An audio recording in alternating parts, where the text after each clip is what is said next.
Yes. Boy, this game is sure close. It sure is. I'm gonna win. Watch me. I don't think so. Yes, I am. Guys, don't fight. In a few more rolls, we'll have the winner.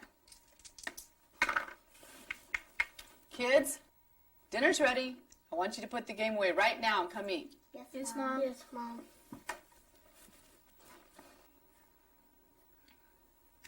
Hey guys, let's just roll a few more times and try to finish the game. Okay. All right, real quick.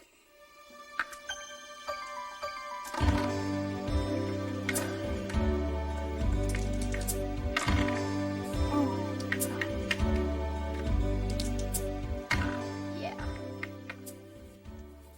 Your turn. Kids, I thought I told you to put the game away and come eat dinner. You disobeyed me. But Mom, we only had a few more rolls till the end of the game. No, you disobeyed me. Now put the game away.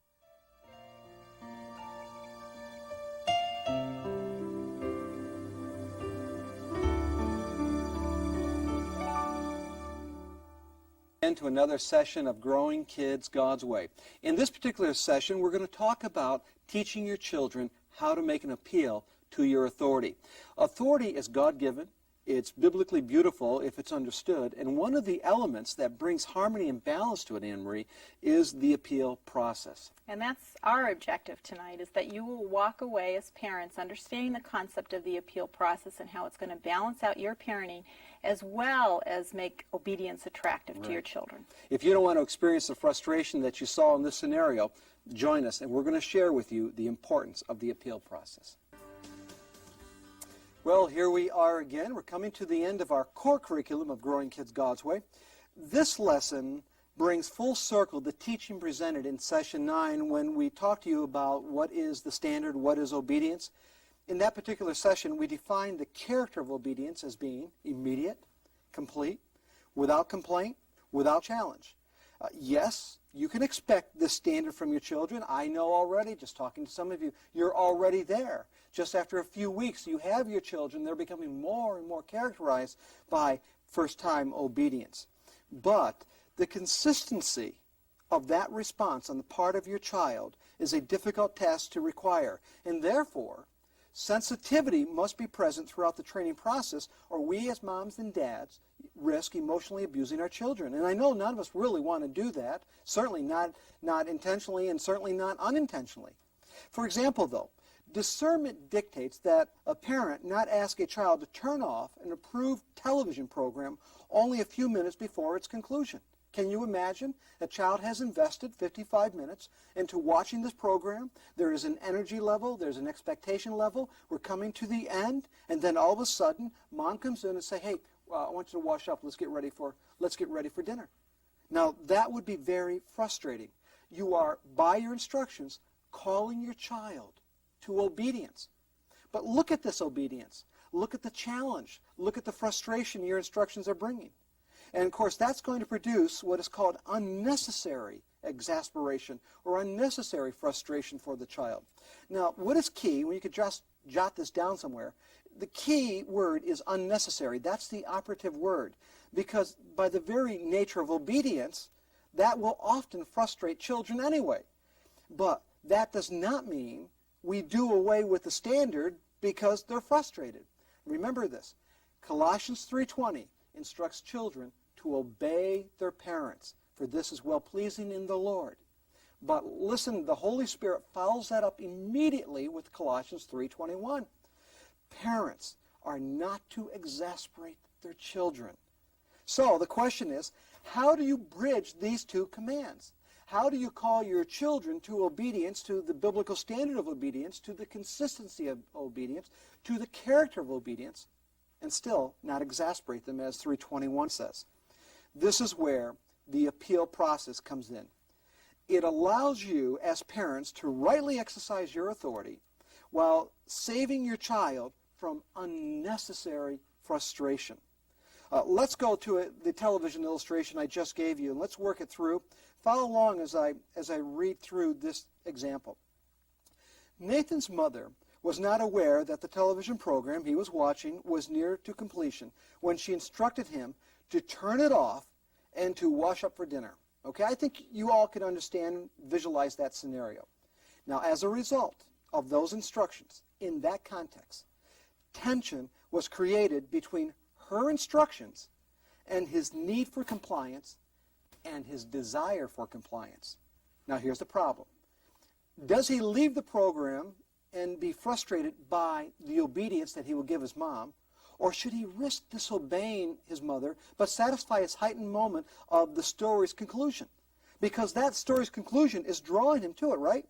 So without the appeal process in the life of this child, someone is going to lose in a situation when there is no reason for anyone to lose. Now, given these circumstances, obedience would leave Nathan in a state of exasperation, violating Colossians 3:21. If he takes a chance and ignores mom's instruction, if he just sort of hopes that she will go away in 5 minutes, she'll remember that she called, if he continues that route, he will be disobedient and he will violate Colossians 3:20. The appeal process is the bridge of these two verses, preventing disobedience and, equally important, preventing exasperation. So let's look at this. Let's first of all understand that what we're talking about is not an idea that Gary and Anne Marie came up. It's an idea that God came up with. If you understand biblical authority, surely you must understand there is a process in which God gave us to appeal to authority. This appeal process is a biblical concept. The doctrine of authority and appealing to authority can be traced both in the Old Testament and the New Testament. You remember back in Daniel chapter 1, verses 8 through 16. You remember the young boy Daniel with his partners Shadrach, Meshach, and Abednego that were captives taken out of Jerusalem, brought to Nebuchadnezzar's court to serve in his court. You will also remember the very fact that the king wanted them to participate in his meals, that since they were going to be in his court. But Daniel, what did he do? He appealed. Listen to this in verse 8. Daniel made up his mind that he would not defile himself with the king's choice of food or with the wine which he drank. So Daniel sought permission from the commander of the officers that he might not defile himself. Daniel's appeal won him the favor of his captors. He recognized their authority. He brought an appeal to them. He even said, look, let's try this. Feed us nothing but vegetables for 2 weeks and see if not that we would just be as strong or if not stronger. Now in the New Testament, the Apostle Paul said that he would appeal to Caesar in Acts 25:11. And he started for Rome to have his case heard in the courts of the emperor. And while Paul was in Rome, a runaway slave named Onesimus was converted. And Paul sent him back to his master, Philemon. And so in verse 10 of the book of Philemon, Paul made an appeal to his old friend to forgive and receive his slave again. So just as authority has its basis in the Bible, so does the process of appealing have its basis out of Scripture. Let's continue. How does the appeal process work? What does it look like? Okay, let's follow this on your outline. Fill in the key word, please. To activate the appeal process, the child must initiate the conversation with the parent by providing new information. That's really the key, folks. New information. The parent's job is to act on that information, realizing that yes, no, or maybe are all possible answers. But again, the key is that the child must initiate the new information. He must provide it. I'm not talking about his opinion. I'm not talking about giving your children directions and your children come back and say, you know, Mom, let me suggest this. That's not what the appeal process is all about. What the appeal process is all about is you giving instructions to your children, but realizing there are going to be times when you're not going to be discerning. You're not going to know that there's only 5 minutes left on the video. You're not going to know there's only a few more spins left on the board game. And of course, your natural tendency is to go in and say, honey, let's put that away. We're going to get ready to go to church. Honey, let's put it away. We're going to have dinner now. So there will be times when you don't know, as discerning as you may be. That's where the appeal process comes in. But your child must initiate it by bringing new information. Let me give you some examples, true life examples. The very first scenario was reported to us by a father. So ironically. Well, Anne-Marie and I will never forget this. I was teaching the appeal process on a Wednesday night many years ago. The father sat in the class. And in that class, he listened, he heard it all, but he dismissed it. This wasn't something for his family. Friday night, he went to apparently a ball game, a basketball game, with his son. And they all sat down as a family, but the son just gradually kept inching his way over and over. Finally, he was 4, 5, 6 feet away from the family. And so the father said, Matt, come on over here. I want you to sit with the family. And Matt said, no. He didn't say it sarcastically, but he just made it very clear. No, Dad. Well, the father heard that, and that immediately created a problem because father knew about first-time obedience. So he said, no, Matt, you need to come over here. And Matt says no. And so that father went over and got Matt, and they talked, and he dragged him back and said, you need to sit here. You need to obey Dad. That is when the father discovered, Matt shared with him, Dad, the reason I wanted to sit over there is because when I first sat here, there's a banner hanging down right there, and I can't see the whole game with that banner there. That's why I wanted to sit over there, so I would be out of the way of the banner. Now, was that a legitimate reason to sit down there? Yes. Was it handled properly? No.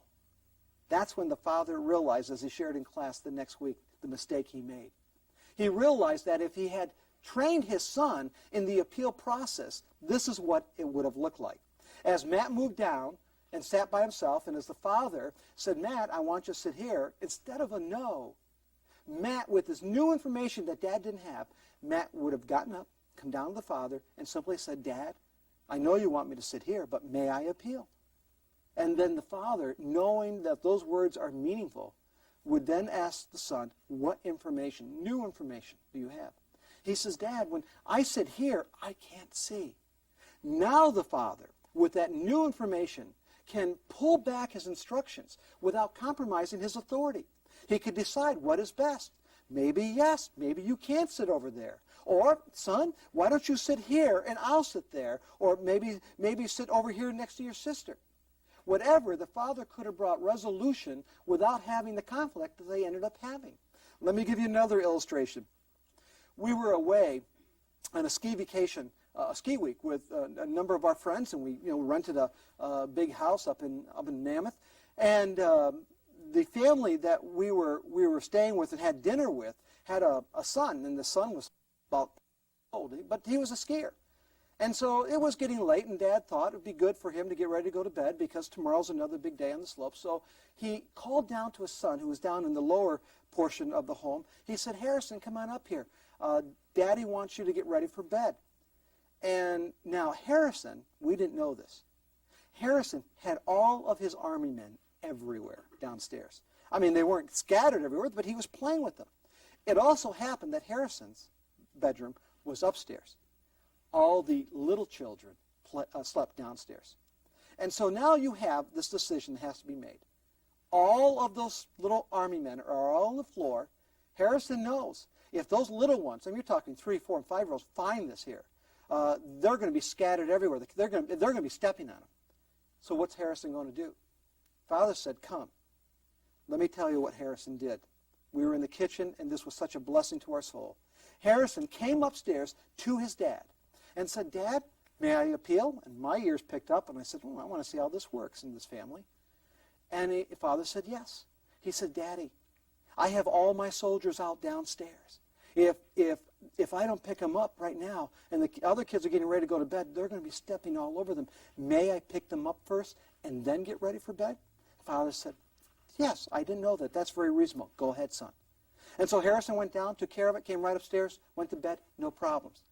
But can you imagine the temptation, though? Understand what was going on. When you do not have that information, what ends up happening is there's tension that is created because your child has a natural desire, in this case, to protect his property. This is just the good old dominion sensor kicking in. And yet we have a mom and dad giving us direction and sending us off this way. That's why the appeal process is so important. The child must initiate the process by giving you new information because, again, we're not always discerning. We don't always know. But when you teach your children that they have the freedom to come with this new information, that mom and dad will revisit their instructions, and for you people to understand that when you revisit your instructions, you will do so without the fear of compromising your authority. Let's look at some of the guidelines for making an appeal. The appeal process is often misused. It doesn't have to be, but it is. So to prevent that, consider the 7 basic guidelines. Number 1, the appeal process is only for children who are old enough to understand the concept and who are characterized by first-time obedience. Now, folks, characterize. That is so important. If your child is not characterized by first-time obedience, if you're still working on it, the appeal process is not for you yet. You need to get first-time obedience, because what's going to make obedience attractive is the appeal process. Number 2, the appeal must be made to the parent currently giving instructions. The appeal must be made to the parent currently giving instructions. That is, if dad is instructing the child to clean up or to do something, the child cannot take his appeal to mom. It has to go back to the parent who gave instructions. That would only undermine the authority of the original parent.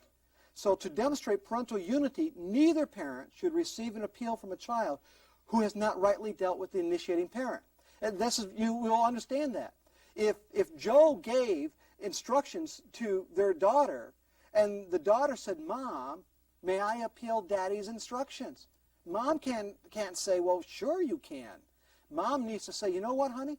If Daddy gave you instructions, you need to go back to Daddy. Now, what happens if Daddy's not home? What happens if Daddy gave instructions this morning? And there is really good reason. That's when, in unity, Mom then can make that decision. Mom said, let me hear what Dad instructs you to do. And then Mom can override those instructions.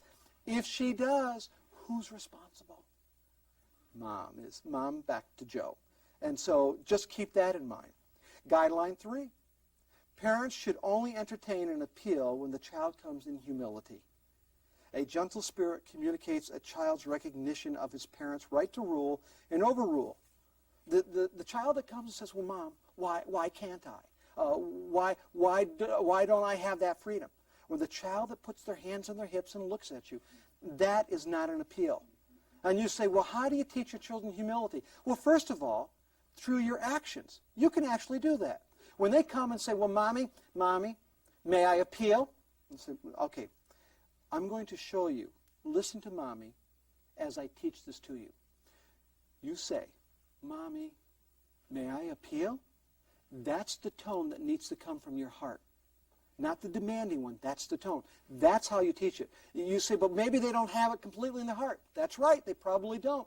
That's why with young children, remember I taught you, actions first, then beliefs come.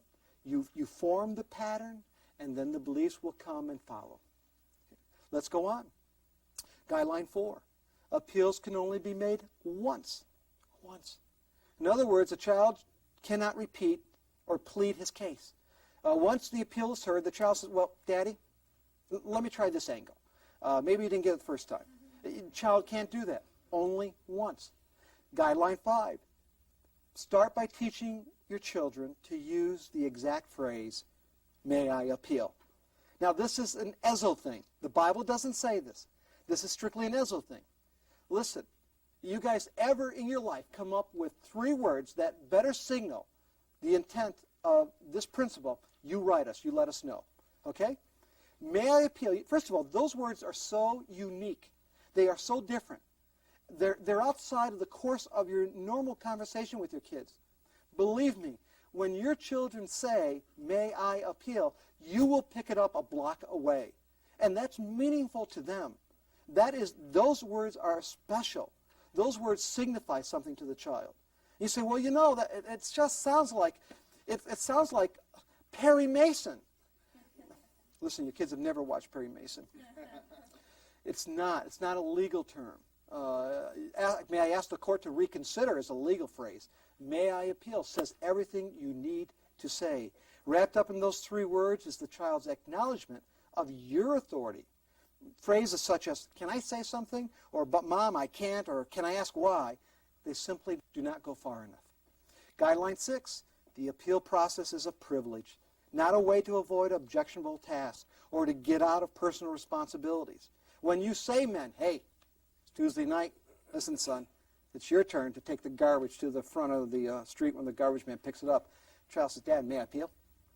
You know, the garbage smells, and I really don't care to take it. That is not a legitimate appeal. Now, if the child says, Dad, may I appeal? I have 3 more problems to finish. May I finish it first, then do it?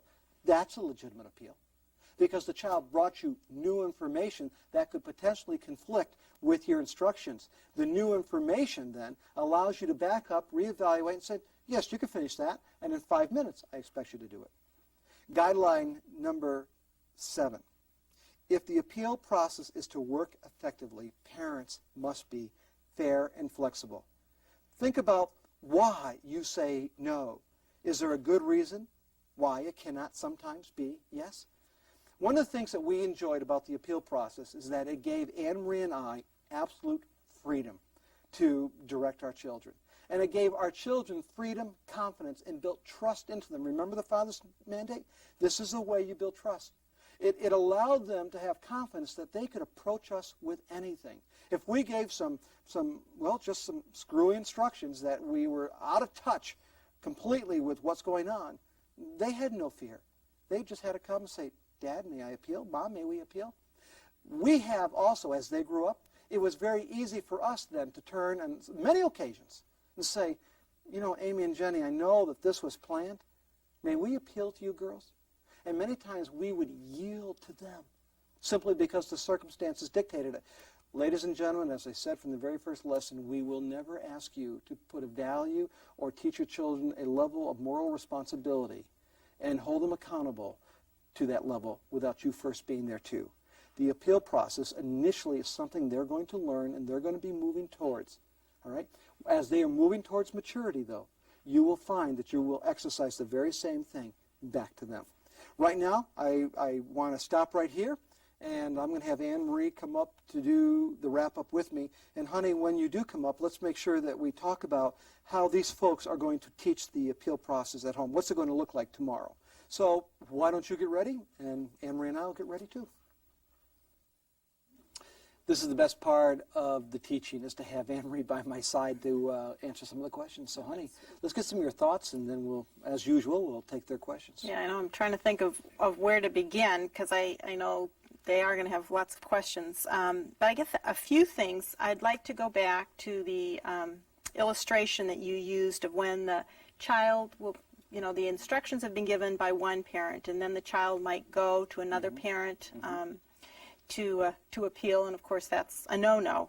But there would be a place and time where the second parent that's receiving the appeal that didn't give the instruction might help the child, and that would be when we're in the learning process of how to make an appeal, and again, depending on the age. So what you would do, let's just say Gary gave Amy instructions, and then Amy comes to me. My response would be, well, did you appeal to Daddy? And she would say, no. So I'd say, okay, now let's formulate your appeal. How can you? And then help her to formulate the appeal, then go with the child to the parent. Not offer the appeal on behalf of the child, but at least you're working. And this is a good way to begin introducing the appeal process. And maybe that's where we should go next, is how to start it. Practically speaking. And then I've got another thought that I'd like to... well, let's do that. How to teach the appeal process? Well, the first thing, the most obvious, again, we said you have to have a child that is characterized by first-time obedience. When I say that, do not be surprised as you're teaching that 6-year-old, 5-year-old, the appeal process, that the 3 or 4-year-old doesn't pick up on it. So we want you to know that that is a real likelihood. But the first place you begin is to sit down with your child, sit down with your lesson, sit down with your homework, and explain it to them, just as Anne-Marie and I have shared it with you in this particular lesson. Give them the scenarios.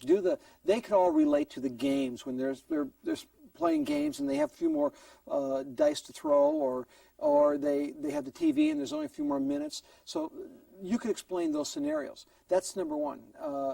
You want to add to that? Yes, before we go on to the next one, I'm going to kind of give you the broad picture. We're talking about little ones, but, you know, you have children of various ages in your home, and some might even have teenagers. So you're going to introduce this whole concept to the whole family at one time.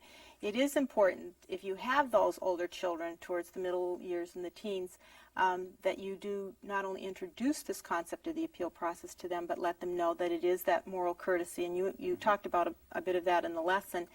And you may choose to take your teen aside after you've explained the process and let them know that even though they may not be giving you first-time obedience yet completely and characterized by that, you may allow them to have that privilege and balance of the appeal just because of where they are age-wise. Because by the time they're teens, remember, you're supposed to be leading by your relational influence. And so this is going to be an opportunity for you to show them, okay, we're going to work with our relationship here. It's not going to be a mandate like it would be for the younger children. Good, very good. So first of all, honey, what we're going to do is we're going to just go through the chapter, explain the guidelines, explain the principles. Number two, we're going to set up some scenarios so they'll understand it, the TV, the board games, whatever it may be. But then number three, this is really where the key comes in. You as moms and dads, over the course of the next week, you observe an opportunity where you can really test it. For example, you're going to watch as your children are coming to the end of that favorite video, or maybe they're coming to the end of a game they're playing. That's when you go in and say, okay, kids, let's pick up right now. Mommy wants you to put the game away, and let's get washed up and get ready for dinner, or let's get washed up. We're going to be going out in a few minutes. And if they come out with, oh, Mom, we're almost done. This isn't fair. Oh, what could you have said, you see? What would have been the right thing? Oh, Mommy, that's right. May we appeal? You know what? Today, no. But next time I come, you can appeal. And right now, I want you to clean up. Now, why would we have them go ahead and clean up? Because this was something we're setting up. Why would we do that? Well, there's that natural consequence that comes from not utilizing something that they've already been instructed in, so that they will definitely learn the lesson this way. Point. They will learn it quickly. Believe me.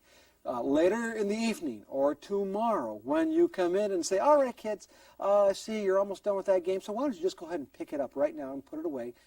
Mom, may we appeal? They will learn it quickly. Let the natural consequence flow. And that really is the three ways that you should be able to teach them. And with that last one, I mean, there is a great temptation, I know, for probably many of you to say, well, this is just the first time. Maybe I should show them some grace or mercy here. And if you want them to learn it, just bring it to it. Right. They will get it. Just they remember, really will. The appeal process is based on trust. Your children are trusting you that you will be fair and flexible when they bring that new information. Okay? Do you, hon? Yeah, there were a few other things, because now that we're getting to the end of the series, hopefully you're beginning to see how everything is beginning to tie together. By not offering the appeal, as Gary said, we can exasperate our children. But the other thing is we do put them in a position of potentially having to make that choice between obedience and disobedience. And your kids are going to be gamblers. And so they will, or some of them at least will in your family, gamble with the issue. You've given the instructions, and if there's no avenue for an appeal, they might start to choose for the disobedience. And every time you allow some of that to happen, their conscience is at work as well, because, see, you've put that standard of obedience in there, but now maybe you're not going to call them to that. And maybe a good way to illustrate this is through the use of a Band-Aid. You know, when you put a Band-Aid on, the first time it adheres really well. And when you go to pull that off, it hurts. But if you took that same Band-Aid and put that same Band-Aid on again, then went to pull it off the second time, it doesn't hurt quite as much. Then if you did it a third time and pulled it off, it hurts even less. Well, that's what happens sometimes to our children's conscience when we don't call them to the standard. It eventually gets hardened, and so that pain that's there, that conscience speaking to them, it doesn't hurt so much anymore. And so the appeal helps to give a vehicle so that they will come to the obedience and eliminate some of that potential towards disobedience. That's really excellent, because you think about, let's see, the four activities of the conscience: warn and to accuse. So what you're saying is that there's a warning taking place that you're going to cross the line. they cross the line, then there's the heart is accusing, the conscience is accusing. So what you're saying is, if there's no consequence brought into the life of the child, then that accusing mechanism, that's what becomes seared. That guilt doesn't matter anymore. That's the seared conscience. And so this is one way to help prevent that, teach that. What else, hon? I'm sure that we're going to talk a little bit more about even how to get started, but just as you do introduce this into your home, you very well could have a child that says, oh, this is great. I mean, they are so excited and they can hardly wait to use the appeal process. But you might also have children that think maybe they're still kind of struggling with your leadership and submitting to the authority, and this is going to be a wonderful tool for them, but their stubbornness is going to prevent them from actually using the appeal process. And if you see that in the child, then that, again, look at that as a window to their heart, that God is revealing something that's they're still working through. And there's no need to punish them in any way for it, because they suffer the natural consequence of not appealing. When they could appeal to you, then they have to live with the consequence of not appealing. So it's just some little things to consider. Should we go to questions? Probably be a good idea. Good. Why don't we take your questions? I know that you have some. So who would like to start us off? Right here. My question regards, we have a 5.5-year-old, a 4.5-year-old, and a 3-year-old that we've been working with on first-time obedience, that we have not begun the appeal process at all. Are they too young to begin? Should I begin with my oldest, or is it something that I can teach the family and let the little ones follow in? Okay, fair question, huh? Well, you might as well sit them all down and talk to all of them at the same time. Obviously, the younger one probably, we get the cutest stories about the appeal process and how they interpret that word, anything from peeling a banana to peeling whatever, but they don't quite get the whole concept. But the older one, definitely, if you're seeing a characterization of obedience, or even moving towards really moving towards that, say, now these are the scenarios, these are the situations. Matter of fact, I just recently received a letter from a mom that had a 3.5-year-old and just a firstborn, so it wasn't even like there were older siblings giving an example. And they were having a gathering at their house, and the group of adults, and I think she was really the only child, but she was in the kitchen, and the dad was in the living room and called her, and she came from the kitchen with a "yes, Daddy," which was enough for the adults as it was that she even came. And the dad says, "Oh, honey, it's getting late. I want you to get in your jammies, and it's time to go to bed." And the mom wrote in the note, she says, "I looked at my daughter, and I saw her eyes were watering up, but she got all this self-control." She says, "Daddy, you can just picture this little one. May I appeal?" And of course, they were shocked because they had shared it, but not thinking she's only 3.5. And so he said, "Well, yes." She says, "Well, I haven't finished my cake. May I finish my cake first and then get ready for bed?" And of course, they were floored, and let alone say what all the adults there were. But they said, "Well, yes." So, you teach it to them and then let them use it. If you see that they're abusing it, then it's like, no, you're not quite ready for it. We'll try this again later, because it is a privilege. So you have to try it to see how they're going to do with it. And honey, it is okay for Jeannie to say to her 5-year-old, yes, this is something for you, but her 4-year-old, no, honey, this is not your time yet to use the appeal process. When you are as old as your sister, then you could use it too. That's okay. You can do that. Okay? Next. Yes, right here, right behind you. You had referred back to session 9 earlier, and I was wondering how the 5-minute warning relates to the appeal process. Would you use both of them, and do you always have to give a 5-minute warning on every occasion? If I'm tracking your question, let's see. When we talked about the standard of obedience, we said one of the aids is to give a child a 5-minute warning. In 5 minutes, Mom is going to ask you to put away your toys. That certainly would reduce the tension. Kids can surrender emotionally to your direction. I guess there would be a problem if you continually gave them 5-minute warning. Not all of life is going to allow you to give a child a 5-minute warning. I guess that would, I guess that would be where the measurement of the appeal process would come in.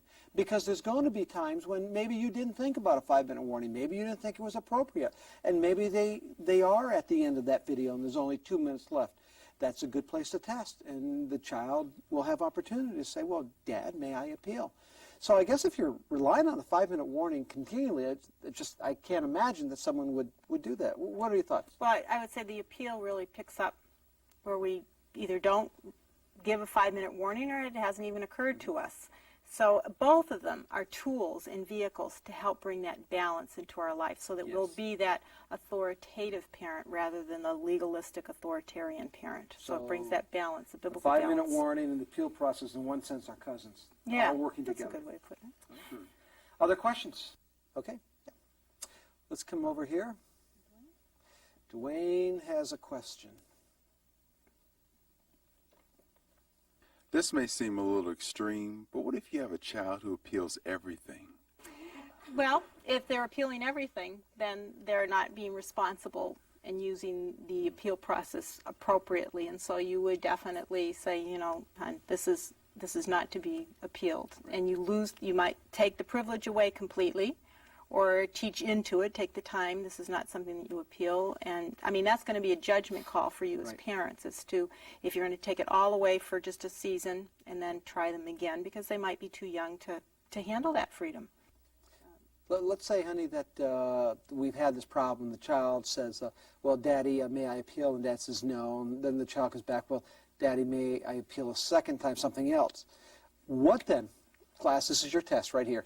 What do you say to the child? How do you cut it off? Based on what we've taught you, how would you cut it off right there so you guys are not going off into a rabbit trail that's going to get the child in trouble? What would you say? Yes, yeah, that's right. Yes, Mommy. Cuts it off completely. And it's such a handy tool. And that really ties back to the lesson that we had with the verbal freedoms and the child that is becoming wise in their own eyes. You know, you can use, there's only two things. It's yes, Mommy, or may I appeal? And that kind of brings it way in. So pulling the boundaries in, right. Okay, let's continue on. Right here, Joe has a question. My question has to do with the appeal process and exasperating your children. At what point, without accepting their new information, would you be able to say, no, you may not appeal, do what Daddy asked you to do? First of all, you definitely want to teach that into your kids. Now, you have one that's 7, going on, 8. Therefore, you want to teach her immediately that sometimes most of the time, Daddy and Mommy are going to say yes if you bring me new information. Sometimes we're going to say, maybe, we need to think about that. But there will be some times when we're going to say no. One of the marks of trust, Joe, that you guys want to build in is helping your child accept no gracefully without falling apart. Accept it gracefully. Again, part of it has to do with being fair and flexible as moms and dads. But don't be afraid to say no. There will be times, there was times when the kids came home and maybe I gave them directions and, you know, they hit you right at the door. And you're just walking in and you've had a day when you don't want to smile at anyone. And, oh, Daddy, I know you said this, but may we appeal your early instructions? May we? It's like, don't even ask. Everything's a no right now. In 5 minutes, they may be a yes, but right now, everything's a no. So don't be afraid of giving the no's when the no's are appropriate. But when you contrast, for the sake of the child, all of the yeses that you have been given, don't be afraid to do that either. To say, you know what, Mommy and Daddy have given you a yes on almost every single appeal, but this one really is a no. And use these terms. You must accept no gracefully. And explain. Honey, what else on that? The only other thing I was going to add is there were times we gave instructions and maybe it was, there was either, wouldn't have allowed for an appeal, but we just followed it up and there will be no appeal. Right out of the chute. Just right out of the chute. That's the right. Instructions came and there'll be no appeal. Appeals. Yes, Daddy. Okay. Other questions? Okay, right behind you, Joe. Dine. Can a husband and wife use the appeal process to effectively demonstrate it for their children? Well, even if they don't have children, they should use the appeal process. Anne-Marie and I appeal to each other. Anne-Marie and I, as I shared in the message, we appeal to our children. We even appeal sometimes to our grandchildren. The appeal process is not limited just to parenting. Our children used it in school with their teachers. you definitely, guys, at work, to use it with your employer, in some cases with your employees. I don't know how you can have authority without the appeal process. The appeal process is just a very humbling, honoring way to draw attention to a condition or a situation that is going to conflict with instructions that have been given. So, yes, absolutely. Anne-Marie and I appeal to each other. And in that case, a lot of it's appealing out of preference, right? Mm-hmm. And it makes, especially when you do have children in the home, though, that example that it sets of a mutual love for one another, that they see mom and dad are willing to appeal as well. So it's, you've got to remember, let's go back to what we've been saying all along. Part of our job as Christian parents, part of the Christian community, is to define God to the world and help the world find God. In this particular lesson, one of the things we're trying to communicate to you is the beauty of godly authority. Let's face it, we live in a society that is fearful of authority. We live in a society that wants freedom without responsibility. They want no authority, but they want social order instead, and not chaos. Well, you can't have it. In order for authority to properly function, or excuse me, in order for law and order to properly function, it's absolutely dependent on authority. So what does true authority look like? Authority that has harmony, that has beauty in it. Well, ladies and gentlemen, what you are demonstrating in your families, with your children. I mean, can you imagine, Diane, you were in a shopping center and you're in the grocery store with your child and you're going in one direction and your child says, Mom, may I appeal? And you have this little dialogue.